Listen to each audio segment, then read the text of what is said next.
하나님 말씀 보겠습니다. 하나님의 말씀은 여호수아서 21장 우리 43절에서 우리 45절 말씀입니다. 여호수아서 21장 43절에서 45절입니다.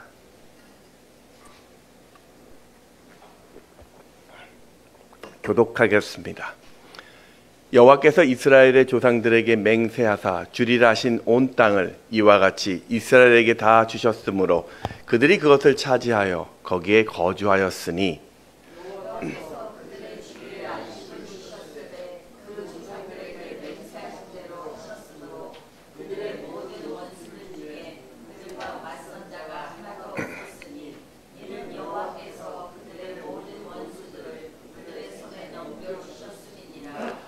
함께 읽겠습니다.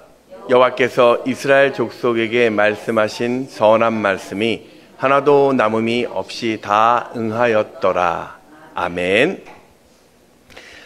네, 오늘 오신 여러분을 환영하고 또 축복합니다. 우리 옆에 계신 분 이렇게 인사했으면 좋겠습니다. 사랑합니다. 진한 사랑을 주십시오. 사랑합니다. 네, 앞뒤로 사랑한다고 좀 고백해 주십시오.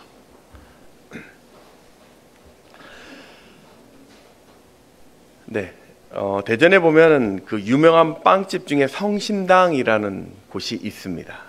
이 창업주가 고 임길순 또 고 한덕순 부부인데요. 이분이 함경남도 함흥에서 살다가 1950년 그 한국전쟁 때 마지막 그 피난선을 타고 기적적으로 탈출해서 경남 진해에 정착을 했습니다. 거기 살다가 안 되겠다, 서울로 이주해야 되겠다 싶어서 이주를 하다가 그 열차가 고장나는 바람에 의도치 않게 대전에 머물게 되었습니다. 거기서 대흥동이라는 곳에 성당이 있었는데 그 성당에서 원조 받았던 밀가루 2포대를 가지고 대전역에서 찐빵집을 시작한 것이 이 성심당의 시초라고 합니다. 장사가 잘 되었습니다. 근데 이 부부는 피난 올 때 한 가지 약속을 했었습니다. 만약 우리가 피난에서 살아날 수만 있다면 이제 남은 인생 어려운 이웃을 위해 살겠다라고 다짐한 그 약속을 기억해서 하루에 만든 빵 중에서 100개는 어려운 이웃을 위해 나누어 주겠다라고 했답니다. 그리고 지금까지 또 이 당일 만든 빵 중에서 안 팔린 그 빵은 모두 가난한 이웃에게 나누어 주는 그 전통이 되었다고 합니다. 아들이 그 기업을 이어받아서 장사를 하다가 2005년에 화재가 나는 바람에 그 매장과 그 공장이 모두 소실되어서 이제 가게를 접으려고 했을 때 그 직원들이 나서서 재건을 하게 되었고 기적적으로 가게를 이어가게 되었다고 합니다. 2021년에는 그 부친의 창업지였던 대전역에 본점을 내는 것으로 전국 명물 빵집이 됩니다. 하루에 내방객이 17,000명이고 작년 매출이 1,243억 원이고 동네 빵집 최초로 1,000억 원의 매출과 영업이익 315억 원을 달성했는데 작년에 파리바게뜨 매출 이익이 199억 원이었다고 합니다. 성심이라는 그 뜻이 성스러운 마음이라는 뜻인데 이분은 크리스찬은 아니고 카톨릭 신자입니다. 이 부부가 하나님 앞에서 그 약속을 끝까지 지킴으로써 오늘날 이런 성공의 길을 걸어가고 있다라는 것이 그 가족의 어떤 고백인 것 같습니다. 저는 오늘 이 약속에 대해서 좀 살펴보려고 합니다. 여러분, 하나님의 약속하신 것들은 반드시 이루어짐을 여러분은 믿으십니까? 아멘. 성경에 나와 있는 이 모든 언약들이 오늘 내 삶 가운데 이루어짐을 정말 믿으십니까? 네. 이게 왜 중요하냐면 성경은 하나님의 약속으로 되어져 있는 책이기 때문입니다. 성경에서 하나님이 하신다고 했으니 우리가 믿었는데 믿었는데 아니면 어쩔 수 없지. 만약에 이런 마음으로 우리가 신앙생활을 한다면 그 신앙은 가짜가 될 것입니다. 그러니까 오늘 하나님의 약속이 이루어지지 않으면 우리는 이 성경을 믿을 수 없게 될 것이고 결국은 신앙생활을 할 수 없게 되는 것입니다. 때문에 이 신앙이라는 것은 오늘 내 삶의 그 전부가 담보되고 그것이 믿음으로 증거되는 것입니다. 때문에 기독교는 현실에 근거한 것이 아니라 바로 하나님 약속에 근거해서 우리가 신앙생활을 하게 되는 것입니다. 우리는 늘 하나님 좀 보여주십시오. 그럼 내가 믿겠습니다. 내가 보지 못하니까 이렇게 흔들린 것 아니겠습니까? 그렇게 말하지만 사실 하나님은 너에게 준 이 성경을 믿느냐? 그러면 그 믿음이 하나님의 볼 수 있게 될 것이다 라고 우리에게 늘 이야기하고 있습니다. 고린도후서 4장 18절 말씀을 같이 한번 읽습니다. 시작. 우리가 주목하는 것은 보이는 것이 아니요 보이지 않는 것이니 보이는 것은 잠깐이요 보이지 않는 것은 영원함이라. 아멘. 우리가 성경을 계속 보면 성경에서 이야기하는 것은 계속 지금 내 눈에 보이는 것에 집중하지 말고 보이지 않지만 아직 나타나지 않았지만 오고 있는 그것에 주목하라라고 우리를 이야기하고 있습니다. 근데 문제는 보이지 않는 것을 우리가 어떻게 믿고 또 주목할 수 있느냐라는 것입니다. 좀 내 눈에 좀 보이고 내 손에 좀 쥐어지고 내 귀에 들리고 그래야 우리가 그 하나님에 대해서 다시 생각하고 믿음을 세우고 대비하고 인생을 계획할 수 있지 않겠냐라는 것입니다. 우리가 믿음으로 기도하면서도 왜 염려하고 왜 근심에 빠질까요? 바로 그 이유가 오늘 이 문제 때문 아닐까요? 보이지 않으니까 자꾸 믿음으로 기도해도 흔들리더라는 것입니다. 그래서 결국 우리는 하나님을 부인하지는 않지만 또 하나님을 절대 신뢰하지 않는 회색지대에 서려고 합니다. 그렇다면 오늘 하나님의 약속을 내가 어떻게 확인할 수 있을까요? 오늘 본문은 이스라엘 지파가 각각 자신들의 땅을 다 분배받고 난 이후였습니다. 성경은 여호와께서 약속하셨던 그 땅을 다 차지했고 거주하면서 안식하게 되었다라고 말하고 있습니다. 오늘 44절을 같이 보면 여호와께서 그들의 주위에 안식을 주셨으되 그 조상들에게 맹세하신 대로 하셨으므로 그들의 모든 원수들 중에 그들과 맞선 자가 하나도 없었으니 이는 여호와께서 그들의 모든 원수들을 그들의 손에 넘겨주셨음이니라. 그러면서 결정적으로 하나님의 모든 약속이 다 이루어졌다라고 말씀합니다. 우리 45절 말씀 같이 한번 읽어볼까요? 시작. 여호와께서 이스라엘 족속에게 말씀하신 선한 말씀이 하나도 남음이 없이 다 응하였더라. 아멘. 근데 여러분, 과연 그렇습니까? 여호수아서 13장 1절에 보면 여호수아가 나이가 많아 늙음에 여호와께서 그에게 이르시되 너는 나이가 많아 늙었고 얻을 땅이 매우 많이 남아 있도다. 아직 차지할 땅이 있다라는 이 말은 이건 하나님의 약속이 이루어지지 않았다라는 말인데 오늘 성경은 다 이루었다라고 말하고 있습니다. 또 18장에서도 보면 12지파 중에서 7지파에게 그 정복했던 땅을 분배하는데 그들이 그 땅을 다 정복해서 7지파에게 나눠주는 것이 아니라 전쟁이 지체되어서 도저히 그 땅을 점령할 수 없으니 먼저 지파마다 경계만이라도 좀 지도에 그려서 분배하겠다라는 뜻입니다. 여호수아서 13장 3절에 보면 여호수아가 이스라엘 자손에게 이르되 너희가 너희 조상 하나님 여호와께서 너희에게 주신 땅을 점령하러 가기를 어느 때까지 지체하겠느냐. 그러니까 지금 이 말은 아직도 정복되지 않는 땅이 있었다라는 겁니다. 실제 이 하나님의 약속, 다 이루었다는 하나님의 약속이 이루어지려면 그때로부터 600년이 지난 다윗 시대에 되어서야 하나님이 주셨던 그 땅들을 다 차지할 수 있게 됩니다. 여러분, 지금의 현실과 하나님의 말씀과는 지금 엄청난 차이가 나고 있습니다. 극단적으로 말하면 실제로는 그렇게 되지 않았는데 다 정복했다라고 지금 성경은 이야기하고 있습니다. 이거 거짓말 아닙니까? 하나님이 지금 거짓말하고 있는 건 아니겠습니까? 이런 말입니다. 쉽게 한번 얘기해 보겠습니다. 오늘 여러분 앞에 하나님이 짠하고 나타나서 얘야 너의 기도를 다 들었다. 내가 이제 응답할 것이다 라고 하셨는데 아무리 기다려도 하나님이 나타나지 않는다면 이 약속 이거 부도난 것 아니겠습니까? 마치 85세 된 그 할아버지 아브라함에게 천사가 나타나서 내 몸에서 하늘의 별처럼 상속자가 날 것이라고 약속하시고는 무려 14년 동안 아무 언질도 주지 않고 침묵만 하시다면 이런 하나님을 우리가 어떻게 믿어야 할까요? 참 어렵습니다. 우리를 왕의 자녀로 삼아 전능하신 하나님이 불꽃 같은 눈동자로 지켜보고 계시고 세상을 이기신다라고 말씀하셨는데 오늘도 우리는 그 시련 가운데 고난이 여전히 나를 덮치고 있다라면 하나님의 보호하심과 동행하심을 우리가 어떻게 이 약속을 믿을 수 있을까요? 왜 하나님은 이렇게 말씀하고 계실까? 그냥 얘야 15년 뒤에 이런 일이 있을 것이야. 너의 응답은 이렇게 앞으로 진행될 것이다. 이렇게 말씀해 주시면 안 될까요? 여러분, 지금 하나님은 오늘의 현실에 근거해서 우리의 상황을 설명하신 분이 아니십니다.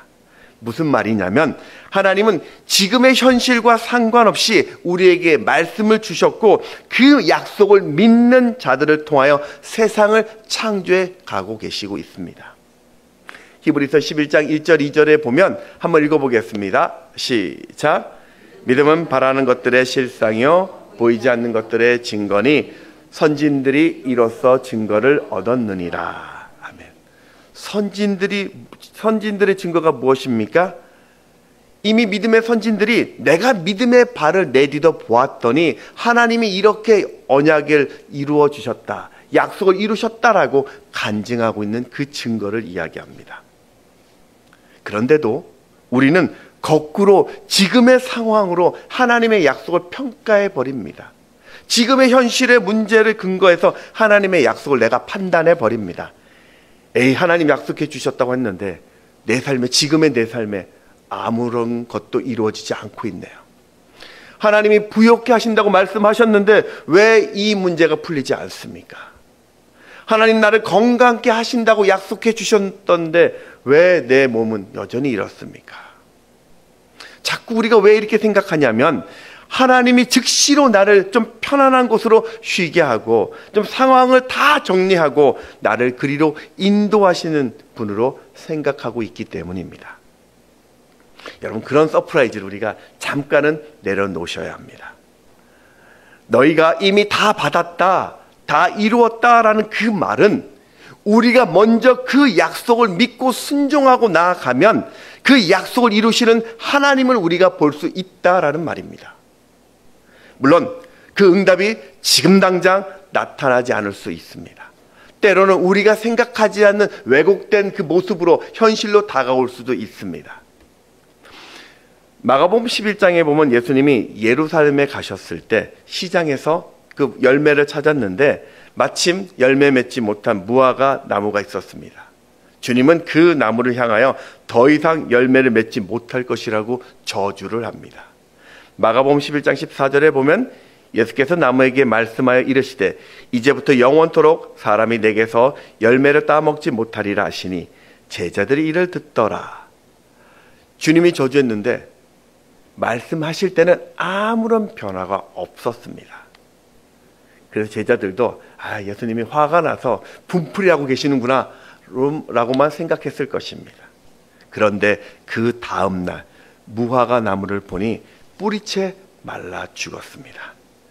제자들이 당황해서 예수님께 물었더니 주님께서 하셨던 말씀이 마가복음 11장 22절에 보면 같이 한번 읽어보겠습니다. 시작.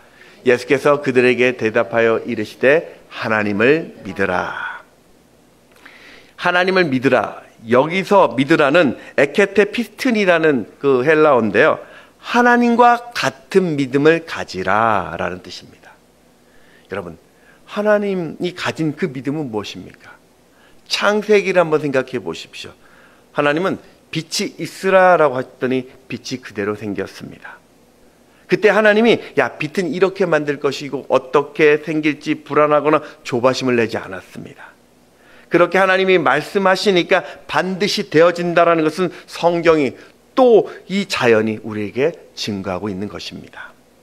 때문에 말씀에 근거하여 믿음으로 선포하고 약속 앞에 우리가 순종으로 나아간다면 때가 되면 반드시 그 응답이 내 삶 가운데 나타남을 의심하지 마십시오. 그 의심이 없는 순간, 그 의심이 사라지는 순간 우리는 내 삶의 어떤 상황 속에서도 흔들리지 않고 기다릴 수 있는 것입니다. 우리 옆에 계신 분들이 이렇게 한번 인사했으면 좋겠습니다. 하나님 약속은 반드시 이루어집니다.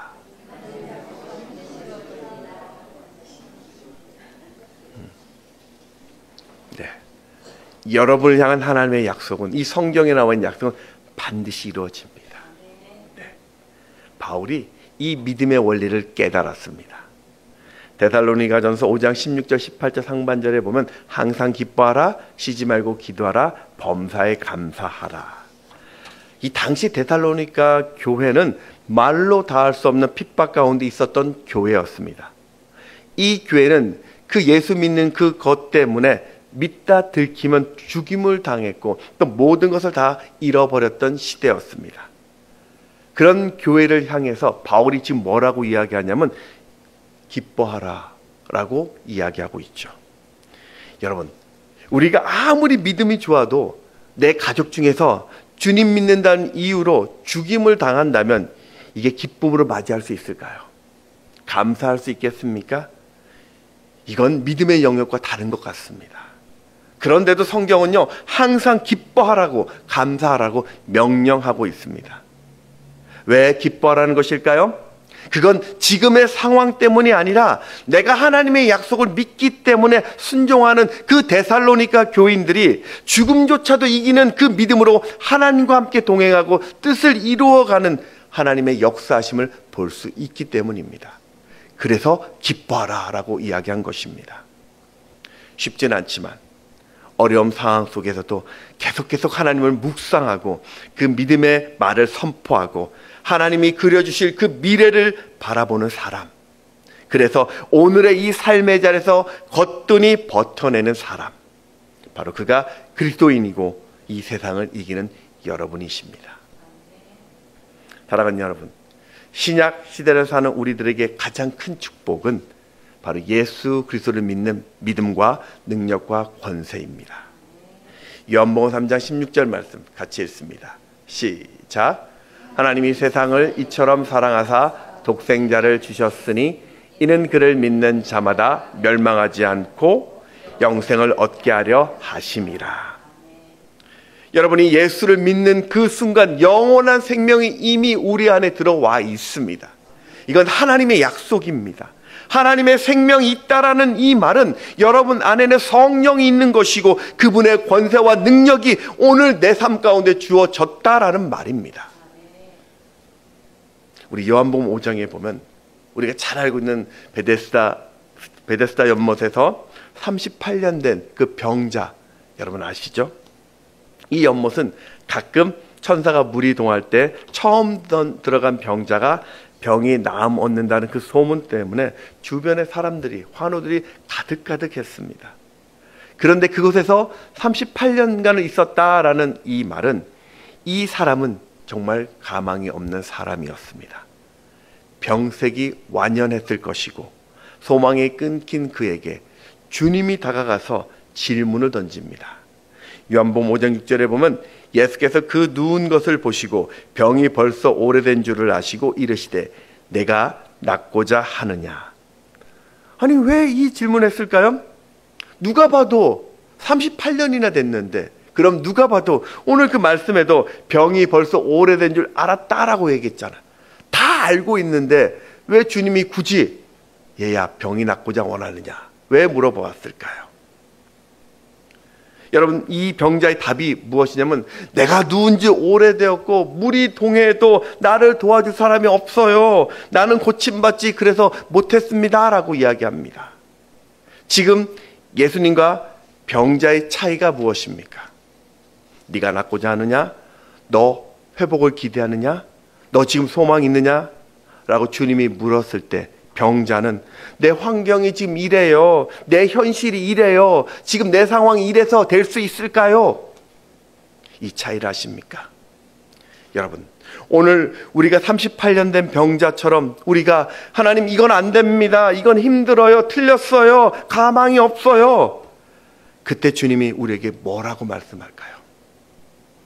가만히 보면 예수님은 환경을, 너의 상황을, 나의 환경을 변화시켜 주겠다라고 약속하지 않으셨습니다. 네가 무리동할 때 너를 간장 먼저 데려가 주겠다라고 그런 약속을 하지 않았습니다. 우리 요한복음 5장 8절 말씀을 같이 읽습니다. 시작. 예수께서 이르시되 일어나 네 자리를 들고 걸어가라 하시니, 그 사람을 향해서 일어나 자리를 들고 걸어가라라고 명령하셨습니다. 예수님은 오늘 이 말씀을 믿고 믿음으로 반응하여 불가능한 그 상황을 역전시키라고 지금 관건하고 있는 것입니다. 사랑하는 여러분, 오늘 우리는 여러분이 하나님께 어떤 기도의 제목들을 주님 앞에 내려놓겠습니까? 하나님, 정말 이것만 해결해 주면 나 행복할 것 같아요. 하나님, 이것만 도와주신다라면 좀 안 될까요? 하나님, 이것만 해주시면 내가 가나안 땅을 다 정복할 것 같아요. 우리가 그렇게 기도하지만 오늘 본문의 이야기는 무슨 소리야? 이미 내가 다 이루었어 라고 말씀하신다는 거예요. 우리 45절 말씀 다시 한번 읽어보겠습니다. 시작. 여호와께서 이스라엘 족속에게 말씀하신 선한 말씀이 하나도 남음이 없이 다 응하였더라. 그러니 오늘 내 삶에 하나님의 약속이 이루어지지 않았다라고 말씀하지 마십시오. 오늘 여러분의 그 간구는 하나님이 들으셨습니다. 그리고 예수 그리스도 안에서 이미 내게 응답을 주셨습니다.